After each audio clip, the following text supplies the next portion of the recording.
ગુજરાત સહિત 6 રાજ્યોમાં એસઆઈઆરની કામગીરીની સમયમર્યાદા લંબાવવામાં આવી. ચૂંટણી પંચ મુજબ ગુજરાત અને તમિલનાડુમાં 14 ડિસેમ્બર સુધી ફોર્મ ભરવામાં આવશે અને ડ્રાફ્ટ મતદાર યાદી 19 ડિસેમ્બરે જાહેર કરવામાં આવશે.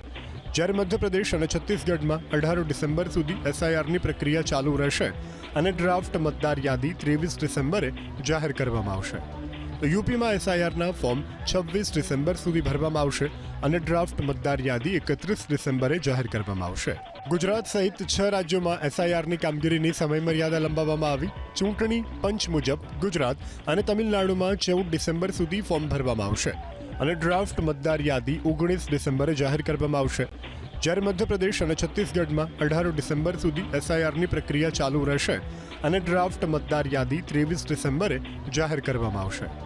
યુપીમાં એસઆઈઆરના ફોર્મ 26 ડિસેમ્બર સુધી ભરવામાં આવશે અને ડ્રાફ્ટ મતદાર યાદી 31 ડિસેમ્બરે જાહેર કરવામાં આવશે.